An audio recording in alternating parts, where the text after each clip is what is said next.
नमस्कार, आप देख रहे हैं लाइव हिंदुस्तान चर्चा। मैं जगबीर सिंह आप सबका स्वागत करता हूं। और आज की चर्चा का विषय चुनाव प्रचार को लेकर पंजाब की राजनीति में पूरी तरह से इस समय जो है दंगल सज चुका है।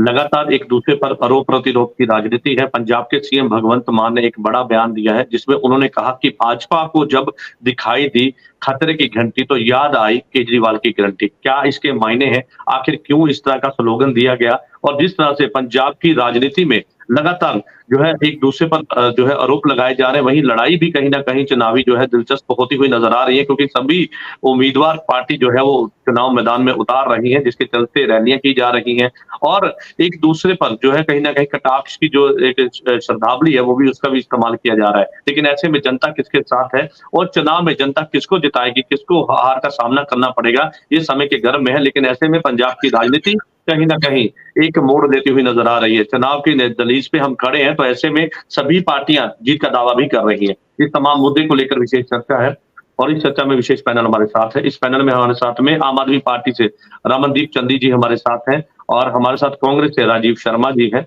और भारतीय जनता पार्टी से रीनू थापर जी हैं, श्रोमणी अकाली दल से अजय कुमार जी हैं। आप सभी मेहमानों का इस चर्चा में स्वागत है और चर्चा की शुरुआत रमन चंदी जी मैं आपसे करूँगा। एक स्लोगन दिया आम आदमी पार्टी ने कि जब बीजेपी को दिखाई दी खतरे की घंटी तो याद आई केजरीवाल की घंटी। आखिर इसके क्या है मायने? क्या समझा जाए? क्या इशारों ही इशारों में कुछ कहने की कोशिश आम आदमी पार्टी कर रही है या किसी तरह से जो है कुछ बताने की जो है प्रयास कर रही है? जी, धन्यवाद विष्णु जी। देखिए सबसे पहले तो इलेक्शन के दौर में जो भी बड़ा नेता होता है वो अपनी स्टेज में से जब वो भाषण देता है तो पार्टियों को ऐसा चाहिए कि जो उनकी उपलब्धियां प्राप्तियां होती हैं वो अपने देशवासियों को गिनानी चाहिए कि हमने पिछले 5 साल में न बीजेपी को 10 साल हो गए 10 साल हो गए। लेकिन इसके विपरीत आप जितने भी आज मोदी जी के भाषण सुनोगे उन भाषणों में आपको ज्यादातर विरोधी पार्टियों के नेताओं की, चाहे वो छोटी पार्टियां हैं चाहे कोई बड़ी पार्टी है, उनके नेताओं की, उन पार्टियों की जो बुरी बातें हैं वो गिनाने में, उनकी जो नेगेटिविटी होती है वो गिनाने में लग जाते हैं। नंबर एक। नंबर दो, या फिर उनकी बातों से ऐसी बू आती है। मैं उदाहरण के तौर पर आपको बताता हूं कि अभी कल ही उन्होंने कांग्रेस ने जो अपना घोषणा पत्र जारी किया तो उन्होंने अपने भाषण में कहा कि कांग्रेस के घोषणा पत्र में मुझे मुस्लिम लीग की देश को तोड़ने की बू आती है। ऐसा तब बोला जाता है, देखिए वो एक नैरेटिव सेट करने की कोशिश करते हैं। इसको हम बोलेंगे कि एक नफरत फैलाने की कोशिश करते हैं। नफरत कैसे? ये एक कीवर्ड है। देखिए उन्होंने कभी ऐसा बताया अपने भाषण में कि मैंने ये घोषणा पत्र के इस पेज के इस पहरे को पढ़ा, आप लोग भी पढ़िए। मुझे वो घोषणा पत्र मजबूरन पढ़ना पड़ा कि शायद कांग्रेस ने कुछ ऐसा लिख दिया हो कि हमारे देश के माननीय प्रधानमंत्री जी ने ऐसा बोला। तो ऐसी बातें गोदी मीडिया ने वही कीवर्ड उठाकर आज सभी अखबारों में छाप दी। तो ये बातें जो है ये बातें देश को तोड़ने के लिए होती हैं। चलिए, देश को तोड़ने की आप बात कर रहे हैं चंदी जी। चलिए ठीक है, आप देश को तोड़ने की बात कर रहे हैं। एक सवाल ले लीजिए कि आज दिल्ली के लीडर और पंजाब के सीएम समेत पंजाब कैबिनेट के मंत्री जो हैं, चुनाव को लेकर चंडीगढ़ में अहम बैठक कर रहे हैं। चुनावी रणनीति बनेगी। क्या इस चर्चा में अहम रहने वाला है? किस तरह से आगे की रणनीति बनाई जाएगी? क्या कोई बड़ा ऐलान हो सकता है?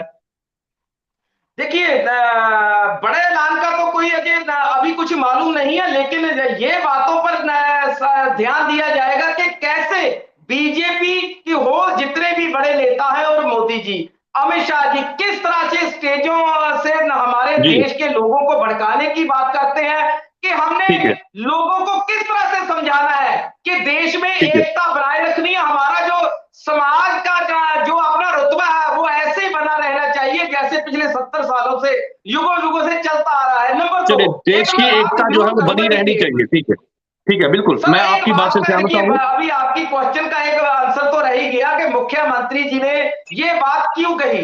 मुख्यमंत्री जी, जी का कहने का मतलब था अभी लेटेस्ट 5 राज्यों में विधानसभा के चुनाव हुए, उन जी, चुनावों से पहले भी प्रधानमंत्री जी केजरीवाल जी की फ्री की रेवड़ियां बोलते थे, लेकिन उन विधानसभा के चुनावों में भी बीजेपी ने वही बातें, वही गारंटियां दी थी जो माननीय अरविंद केजरीवाल जी किया करते थे या लोगों को दिया करते थे।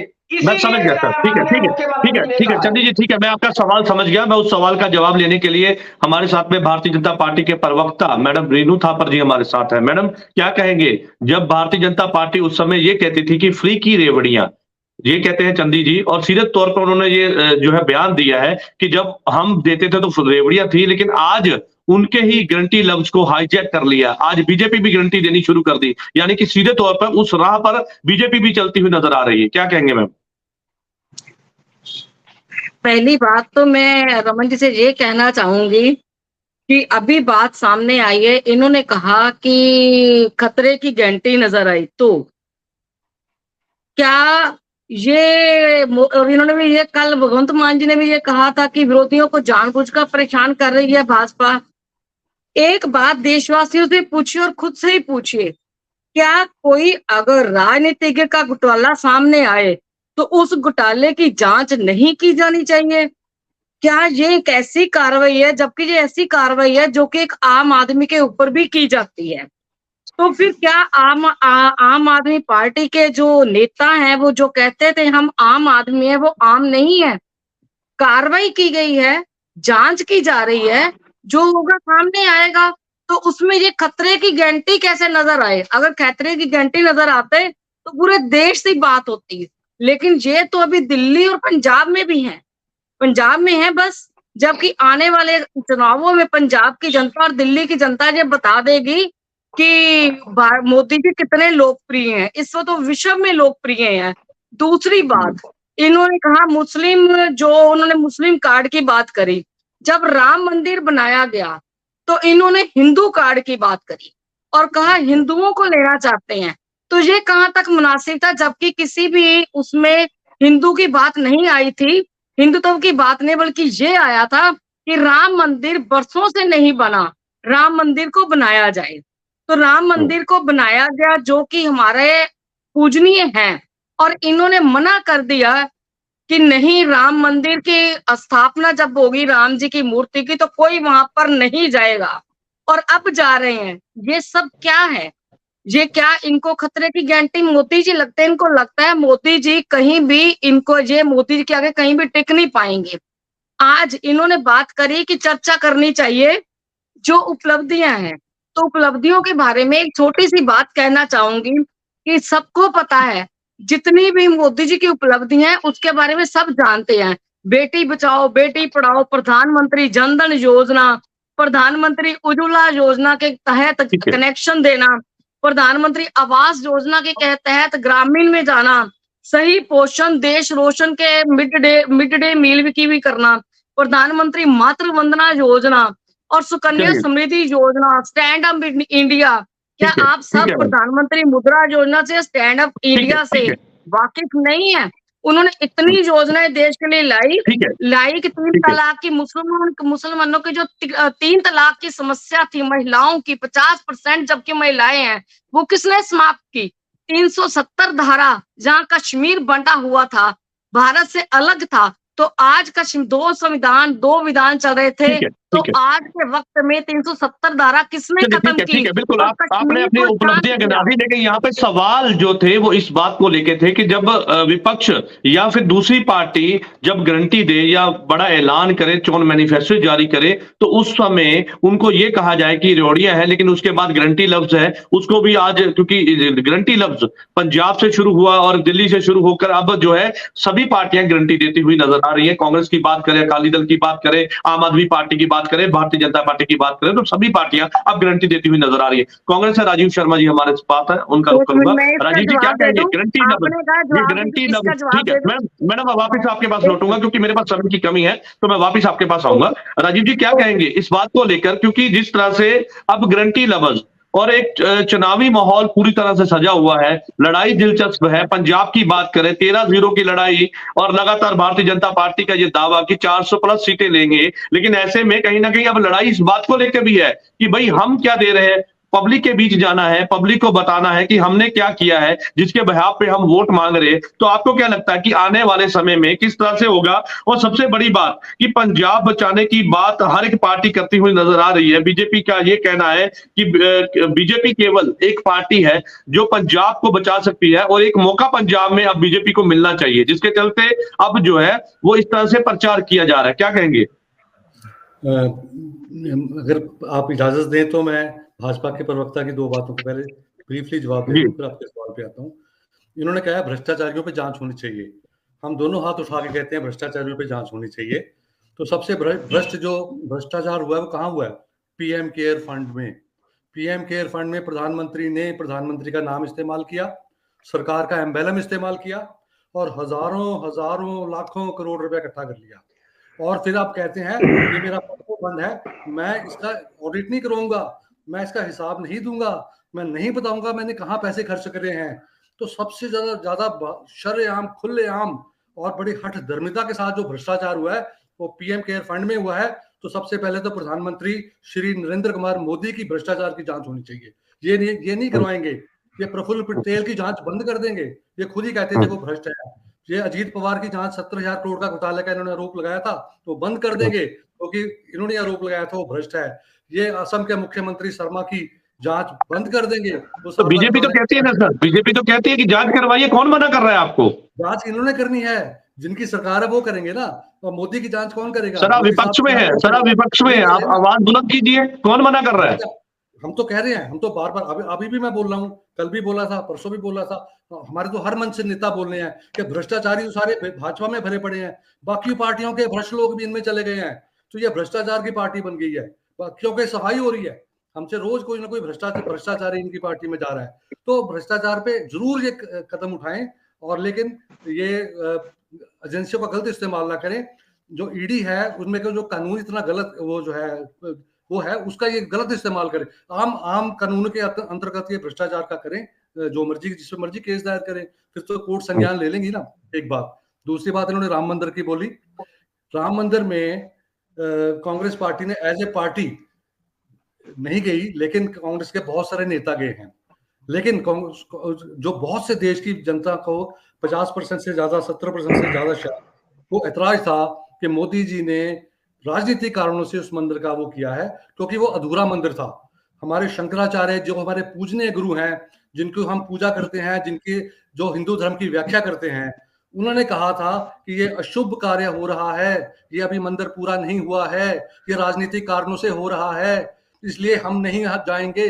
तो हमारे धार्मिक सबसे बड़े धर्म गुरु शंकराचार्य वहां नहीं जा रहे हैं, तो ये पैसा इकट्ठे करके मंदिर बनाने वाले वहां पे हेराफेरी की भी आरोप लगे हैं। क्या इसके राजनीतिक कारण आप ये कहना चाह रहे हैं कि इसके पीछे कहीं ना कहीं, क्योंकि भारतीय जनता पार्टी ये कहती है ना कि सियासत है, इसके पीछे सियासत है, वो कहते हैं कि राजनीतिक कारण जो है नहीं होना चाहिए इस पे। हमारे नेता वहां गए हैं, अपनी मर्जी से गए हैं, किसी को कोई नहीं रोका गया, सबको कहा गया अगर आप जाना चाहते हैं तो जाएं। लेकिन हमारे सबसे बड़े धर्म गुरु शंकराचार्य जी ने कहा था हम नहीं जाएंगे क्योंकि ये शास्त्रों के विरुद्ध कार्य हुआ है, उन्होंने कहा था।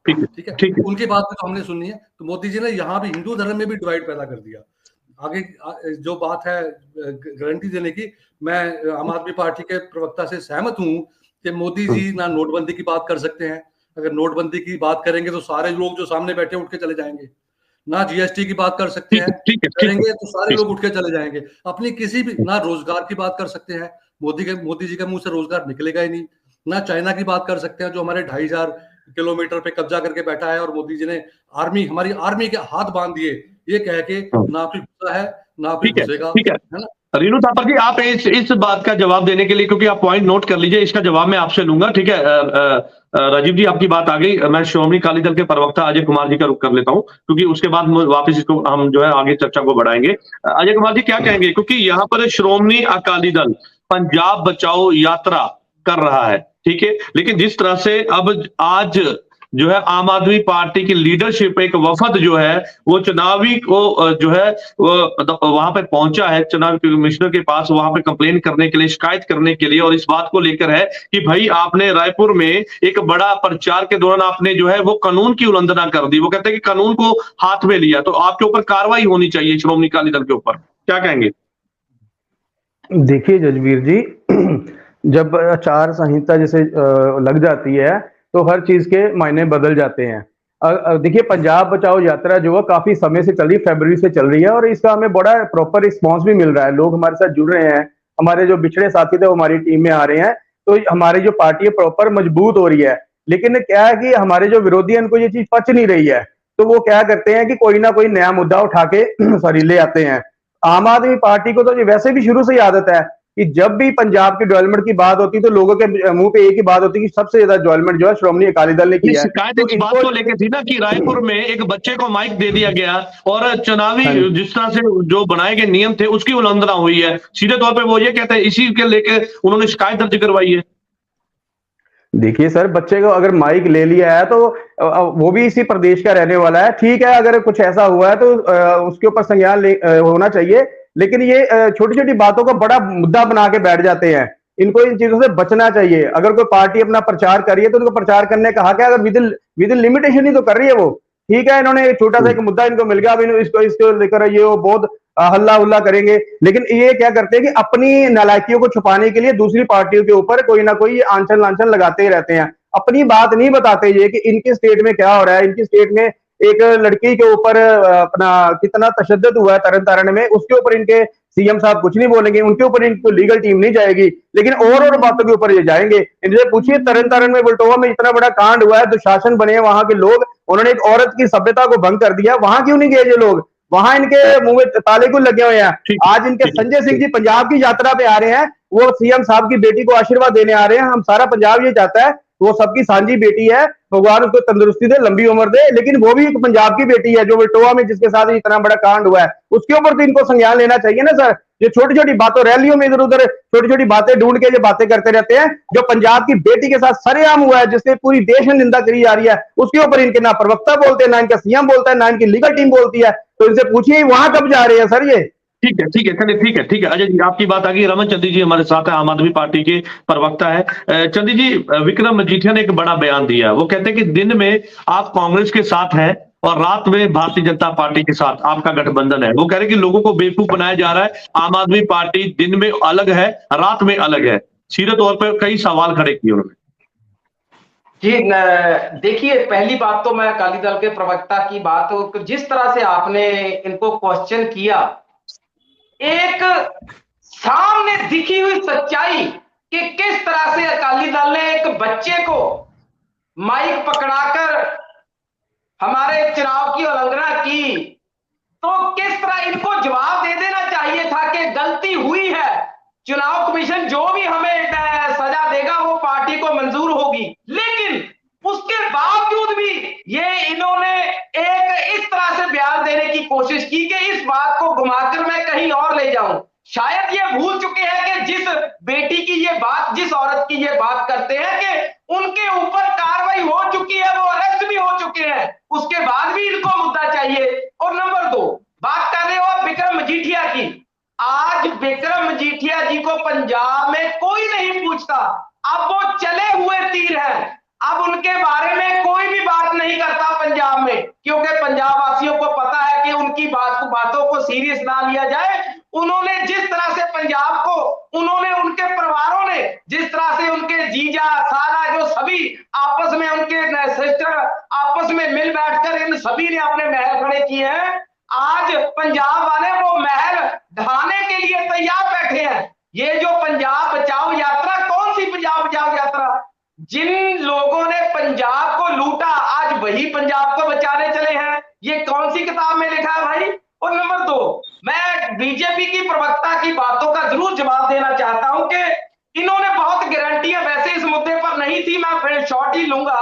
मैं इनको एक बात याद दिलाना चाहता हूं कि प्रधानमंत्री जी कहा करते थे कि देश में 100 स्मार्ट सिटी बनाएंगे। क्या ये एक भी स्मार्ट सिटी गिना सकते हैं कि इस देश बीजेपी की प्रधानमंत्री की ये स्मार्ट सिटी की देन है? नंबर एक। नंबर दो, साल 2016 के बजट में मोदी जी ने इंस्टीट्यूशन ऑफ एमिनेंस 10 ऐसी यूनिवर्सिटियां, चाहे वो सरकारी हो या प्राइवेट हो, जिनको वर्ल्ड लेवल का बनाना था, ये एक भी गिना दे। क्योंकि आज मुख्यमंत्री अरविंद केजरीवाल जी ने जो वायदे इस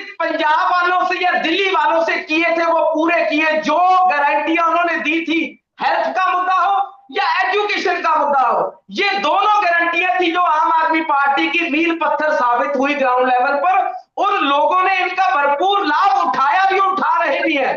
तो इन्हीं बातों को देखते हुए इन्होंने केजरीवाल जी को सलाखों के पीछे धकेला है कि हम जो नहीं कर पाए वो एक 10 साल से एक सुपारी जितनी छोटी सी पार्टी ने करके दिखाया, जो वर्ल्ड लेवल पर, मैं इंडिया लेवल पर भी नहीं बोलूंगा, जिस तरह से जर्मनी, अमेरिका और संयुक्त राष्ट्र के उनके नेताओं ने टिप्पणियां दी है केजरीवाल जी को अंदर करने के लिए। तो जिस तरह से ये बोलते हैं कि मोदी जी की ही पॉपुलैरिटी पूरी दुनिया में है, आज अगर मोदी जी के बराबर सामने अगर कोई टक्कर दे सकता है तो वो अरविंद केजरीवाल जी। हाँ ठीक है सर, ठीक है चंदी जी, चंदी जी मैं वापस आपके पास आऊंगा सर, मैं वापस आपके पास आऊंगा। लास्ट है ये मेरा मानना है, जिस तरह से मैं इन सभी चुनावों के दिनों को देखता हूं कि अगर अरविंद केजरीवाल जी को इंडिया गठबंधन की सभी पार्टियां इकट्ठा होकर प्राइम मिनिस्टर के उम्मीदवार की घोषणा करते हो तो इंडिया गठबंधन, मुझे उम्मीद है कि 80 से 100 सीटें हैं जो आज पहले से बढ़कर लेकर आएगा और मजबूत होकर उभरेगा। चलिए ठीक है। हमारे साथ है भारतीय जनता पार्टी के प्रवक्ता रेणु थापर जी हमारे साथ है। मैडम, आपने सुना आम आदमी पार्टी के प्रवक्ता सीधे तौर पे वो कहते नजर आ रहे हैं कि 10 साल में हमारी जो पार्टी है उसने वर्ल्ड में अपना नाम बनाया। साथ में वो ये कहते हैं कि अगर अरविंद केजरीवाल को पीएम का चेहरा बनाया जाए तो सीधे तौर पे जो है गठबंधन और एक सरकार को चुनौती मिलेगी जो कि बीजेपी सरकार है। क्या कहेंगे? बहुत अच्छा सपना है, सपने लेना बुरी बात नहीं है। दूसरी बात, दिल्ली में इन्होंने गठबंधन किया है कांग्रेस के साथ, लेकिन पंजाब में गठबंधन नहीं है, बाहर सभी जगह इनका गठबंधन है। तीसरी बात कहना चाहूंगी कि इन्होंने पंजाब में जो वादे किए उनमें से कोई भी वादा पूरा नहीं हुआ। ना तो 1000 रुपए महिलाओं को मिले, ना दिव्यांगों के लिए कुछ किया, ना किसी भी इन्होंने एससी के समाज के लिए कुछ किया, बल्कि इन्होंने क्या किया, जो वादे करते रहे उन वादों को वादा खिलाफी ही हुई। अगली बात, इन्होंने एक बात कही, यहाँ पर पंजाब में गैंग रेप और गैंग वार दोनों ही बड़े हैं, जिसके ऊपर जो नकेल नहीं डाल पा रहे। आगे बात कहती हूँ कि एक राजीव जी आपने कहा था कि मोदी जी ने कहाँ कहाँ पैसे खर्च किए, हिसाब नहीं दे रहे। आपको ये बात आप अगर आपको गलत लगती है तो उसके लिए जांच के लिए बात करिए ना। उन्होंने 133 करोड़ भारतीयों को आधार कार्ड जारी किए। उन्होंने कोविड में जब इंजेक्शन फ्री लगे तब भी आप में से कोई नहीं बोला। जब कोविड में कोरोना के इंजेक्शन बाहर के लोगों ने भी भारत से मंगवाए तब भी आप नहीं बोले। उसके बाद 5.68 करोड़ से अधिक डीएलसी की प्रक्रिया रही, ये आप जानते हैं। उसके बाद आप कहें तो आपको क्या क्या गिनाऊं मैं, इतनी योजनाएं आई हैं, 93 से अधिक तो पीएम आप अनाज का इतना ज्यादा आ रहा है कि कनक की जो इन्होंने की है वो भी की है। पंजाब की बात करें, आपने कही बिना किसी सबूत के तो कोई भी बात नहीं बनती। को नोटबंदी की बात करते हुए आपने कहा कि प्रधानमंत्री जी नोटबंदी की कभी बात नहीं करते। तो नोटबंदी की बात तब होती है जबकि डिजिटल इंडिया, आज लोग इतने खुश हैं, उन्होंने वो कहीं भी जाते हैं, गोलगप्पे की रेड़ी और सब्जी की रेड़ी पर भी आज कार्ड चलता है, लोग उसमें खुश रहते हैं। वो वहां भी एक कार्ड से पैसे देते हैं। यहाँ पे उपलब्धि गिना रहे हैं, मैं आपको एक और सवाल यहाँ पे ले लीजिए कि आप उपलब्धि गिना रहे हैं। ठीक है चलिए ठीक है, सवाल मेरा करने दीजिए सर मुझे। मैडम, आप यहाँ पे उपलब्धि गिना रहे हैं, लेकिन यहाँ पर विक्रम मजीठिया का ये कहना है कि जो गुजरात में अगर पाकिस्तान के साथ में व्यापार हो सकता है तो पंजाब में क्यों नहीं, पंजाब को क्यों बंद किया गया? एक तरफ बीजेपी ये कहती है कि पंजाब को खुशहाल बनाने की तैयारी में है, अगर हमारी सरकार सत्ता में आती है, पंजाब में हमें मजबूत किया जाता है तो हम पंजाब की बेहतरी के लिए काम करेंगे। वो कहते हैं कि अगर गुजरात में जो है वो पाकिस्तान के साथ व्यापार होता है तो यहां पंजाब में क्यों बंद कर दिया गया, पंजाब में क्यों नहीं किया गया, पंजाब को क्यों पीछे की तरफ धकेल दिया गया? कई सवाल उन्होंने खड़े किए। उन्होंने पंजाब की और गुजरात की बात जो करी है, सीमा पर ये राज्य लगता है, जहां पर नशा अभी तक बंद नहीं हुआ, वहां से आ रहा है। इसके पीछे कई राजनीतिक कारण है, जो प्रधानमंत्री जी जानते होंगे उन्होंने क्या कारण है जो सरकार, केंद्र सरकार जानती होगी। इसके पीछे भी कई कारण होंगे, जैसे 370 धारा चलाकर उन्होंने कश्मीर को एक तरह से आतंकवाद मुक्त किया, तो यहाँ पंजाब का भी गैंगवार, गैंग रेप और नशा मुक्त होना बहुत ही आवश्यक है। सबसे पहले ये मुक्ति होगी तो ही यहाँ से व्यापार की बात चल सकती है। जहां पर आप बताइए, एक छोटी सी बात है, कहीं भी किसी भी स्थान पर जब कोई झगड़ा होता है तो वहां पर एकदम व्यापार नहीं शुरू किया जा सकता। व्यापार शुरू होगा, यहाँ के भगवंत मान जी क्यों नहीं बना रहे? मेरा एक प्रश्न है, भगवंत मान जी कोई प्रोजेक्ट बना रहे हैं जिसके तहत वो केंद्र सरकार को कहें हमने ये प्रोजेक्ट बनाया है, या बाहर से जो हमारी कंपनियां हैं वो यहाँ पर आकर व्यापार करें? चलिए ठीक है, पंजाब सरकार को ये ऐसा प्रोजेक्ट बनाया, ये कहना है रीनू थापर जी का, जो भारतीय जनता पार्टी के प्रवक्ता। ठीक है मैडम, कांग्रेस से राजीव शर्मा जी का मैं रुख कर लेता हूँ। राजीव जी क्या कहेंगे, क्योंकि आज कांग्रेस की भी अहम मीटिंग है, क्या चुनाव को लेकर कुछ नई रणनीति बनाने जा रही है कांग्रेस? पंजाब में कुछ ऐसा लाने जा रही है कांग्रेस? मैडम मैं वापिस आपके पास आऊंगा क्योंकि मैं काफी समय दे चुका हूँ आपको, एक रिएक्शन ले लूं। राजीव जी। मैं फिर भाजपा प्रवक्ता की दो बातों का जल्दी से जवाब देके आपके सवाल पे आता हूँ। सबसे पहले तो उन्होंने कहा है कि पाकिस्तान के साथ या दूसरे देशों के साथ एक्सपोर्ट क्यों नहीं करते। भाजपा कभी पंजाब के हित में काम नहीं कर सकती, क्योंकि ये पंजाब में नंबर 4 पार्टी है और बड़ी कोशिशों के बाद भी पंजाबियों को इनको सपोर्ट नहीं मिली है। हमने और आम आदमी पार्टी ने सिर्फ इसलिए समझौता नहीं किया कि भाजपा नंबर 4 से नंबर 3 पे ना आ जाए। अगर हम समझौता करते तो एक बीच में गायब हो जाती ना, तो इनको हम नंबर 4 पे रहने देंगे। लेकिन ये किसान विरोधी पार्टी अभी तक अकाली दल के कारण थोड़ी बहुत ये 1-2 सीटें ले जाती थी, अब इसको कोई पंजाब में नहीं पूछेगा, इसलिए ये पंजाब के हित के विरुद्ध हमेशा काम करती रहेगी। दूसरी बात, आपकी बात पे आता हूँ कि पंजाब के बारे में किसान न्याय एक 5 गारंटियां दी हैं कांग्रेस सरकार ने, जो पंजाब पे लागू होती है। तो सबसे पहले तो पंजाब के किसानों के कर्जे माफ किए जाएंगे। पंजाब में एमएसपी की जो गारंटी है उसको लीगलाइज किया जाएगा, कानून पारित किया जाएगा वहां पे। ठीक है, उसके बाद जो बिजली के इनके झगड़ा है, बिजली में ज्यादा आ जाते हैं पंजाब में, तो वैसे माफ है, बादल साहब की सरकार ने किए थे, उसके बाद वो चल रहे हैं। लेकिन बिजली में भी जो इनको राहत देने की बात है वो दी जाएगी। और सबसे बड़ी बात, जो भाजपा ने किसान विरोधी काम किए हैं, जीएसटी लगा दी ट्रैक्टरों पे, फार्म इंप्लीमेंट्स पे, हलों पे, बीजों पे, खादों पे। तो ये बहुत बड़ा किसान विरोधी काम है, इनका चेहरा बेनकाब हो चुका है कि किसान जो देश के लिए अन्न पैदा करते हैं उन पे भी ये टैक्स चार्ज कर करके अपने भ्रष्टाचार के लिए अपनी जेबें भर रहे हैं। तो वो सारे जीएसटी जो है, टैक्स जो है किसान के इंप्लीमेंट्स पे, ट्रैक्टरों पे हटा लिए। राजीव जी सवाल ले लीजिए। राजीव जी, यहाँ पे सवाल ये है कि पंजाब में 60% से ज्यादा लोग किसानी के साथ संबंधित हैं, तो क्या कांग्रेस अब किसानों पर दाग खेलेगी?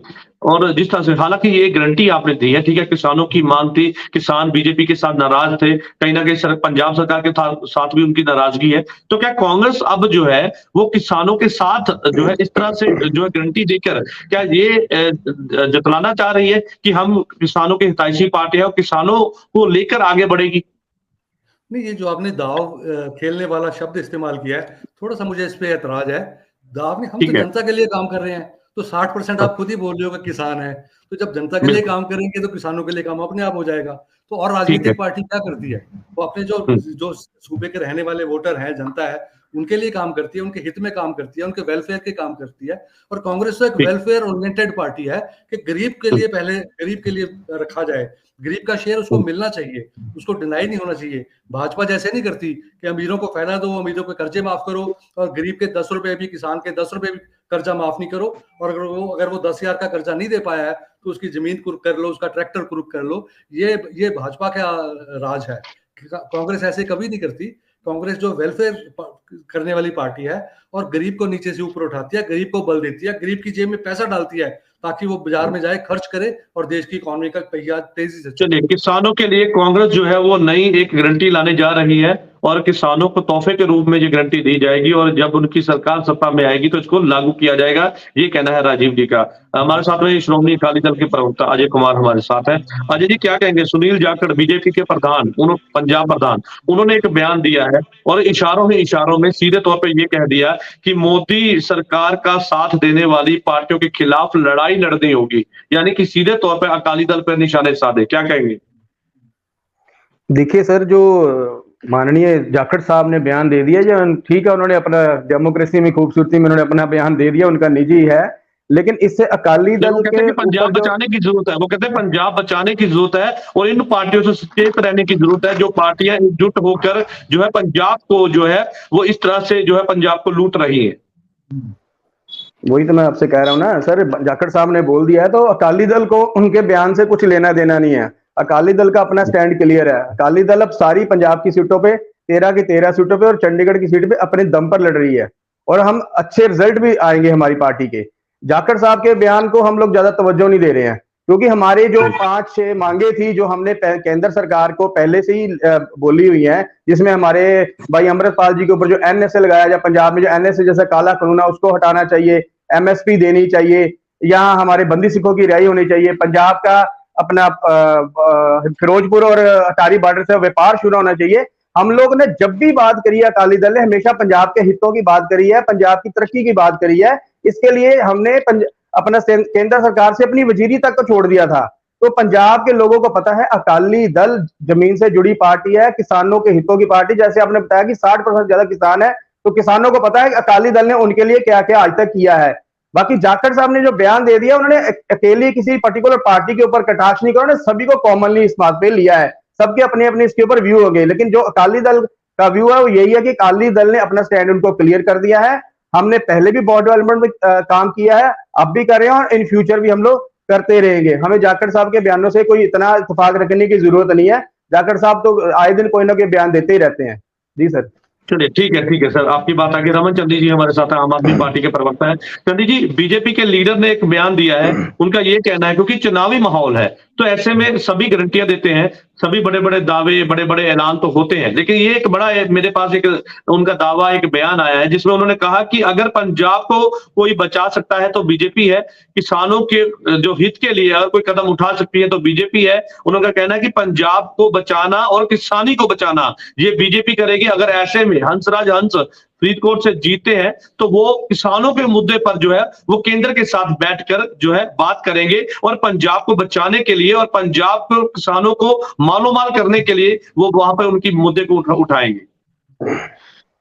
जसवीर जी देखिए, अगर बीजेपी के नेता ने ऐसा बयान दिया है तो उसका भी एक तर्क है। ज्यादातर इस देश में ज्यादातर राज्यों में बीजेपी की सरकार है, जहां पर इन्होंने और राज्यों की सरकारों ने, बीजेपी शासित राज्यों की सरकारों ने आपस में मिल बांट कर खाया, लूटा। अब जो राज्य बाकी बचते हैं, चाहे वो कांग्रेस के शासित प्रदेश हो या आम आदमी पार्टी के, जैसे दिल्ली में इन्होंने सरकार को तोड़ने की इनकी कोशिश आज भी जारी है। और पंजाब में ऐसे बयान इसलिए देते हैं कि पंजाब जैसे हम देश को सोने की चिड़िया बोलते हैं, तो इस देश में जो पंजाब हो वो सबसे ज्यादा मोहरी रोल अदा करता आया है। पंजाब में हरियावल दस्ता जिसको बोलते हैं कि जमीनें हैं जो सोना उगलती हैं, ऐसी जमीनों पर इनके कारपोरेट घरानों की और इन नेताओं की आंखें लगी हुई है कि पंजाब की बारी कब आएगी, कब हम पंजाब को लूटना शुरू करेंगे। ऐसी सोच रखने वाले व्यक्तियों को इस देश में रखने की इजाजत ही नहीं होनी चाहिए। संविधान के साथ छेड़खानी करना ये आदत बन चुकी है बीजेपी की। देखिए, जब भी कोई सरकार नहीं बनती है तो उस सरकार का देखिए कुछ मायने होते हैं। संविधान और कानून इसीलिए बनाए जाते हैं कि देश की रक्षा के लिए या हमारे लोगों की रक्षा के लिए। लेकिन पिछले 10 सालों में बीजेपी ने अपनी आत्म रक्षा के लिए, अपने हितों के लिए संविधान के साथ छेड़खानी की, संविधान को बदला। ये देशवासियों को सोचना पड़ेगा। ज्यादातर उन 38% इस देश के हिंदुओं को सोचना पड़ेगा जो बीजेपी को वोट देते हैं कि आपके उन वोटों के साथ पूरा देश आज खतरे में पड़ रहा है। चलिए ठीक है सर। चंदी जी, आपने बहुत अहम सवाल उठाया है सर, आपने बहुत अहम सवाल उठाया है, उसका जवाब देने के लिए रीनू थापर जी हमारे साथ है। मैडम क्या कहेंगे? कई तरह के सवाल, लेकिन ऐसे में ये बयान मुझे लगता है इस पर कहीं ना कहीं आपत्ति होनी चाहिए, क्योंकि जो बहुत बड़ा बयान दिया है रमन चंदी जी ने, क्या कहेंगे? देखिए, रमन जी ने जो बात कही है उसमें बिल्कुल सहमत नहीं हूँ। इन्होंने जो बात कर रहे हैं जिस तरह पार्टीबाजी पर कर रहे हैं। पंजाब की सुरक्षा के लिए भारतीय जनता पार्टी बहुत ही चिंतित है और इसके लिए वो चाहते हैं कि अगर पंजाब में भाजपा की सरकार, इस बार पंजाब में भाजपा की सरकार आएगी। कारण क्या है कि लोग इन सरकारों को देख चुके हैं और समझ चुके हैं, और मोदी जी यहाँ पर इस सरकार को, इस पंजाब प्रदेश के लिए बहुत ही सिंसियर हैं। वो इसके लिए काम करना चाहते हैं, जैसा कि वो कर भी रहे हैं। जो भी योजनाएं चली वो सारी योजनाएं पंजाब तक भी पहुंची, लेकिन इन्होंने, पंजाब सरकार ने वो योजना पंजाब में लागू ही नहीं की। आयुष्मान योजना के लिए कितनी देर बाद लागू की गई, जब ऊपर से प्रेशर पड़ा तब जाके। और उस योजना को, कई योजनाएं ऐसी हैं कनक जैसे उन्होंने दी तो भी ये यहाँ पर नहीं कर सके।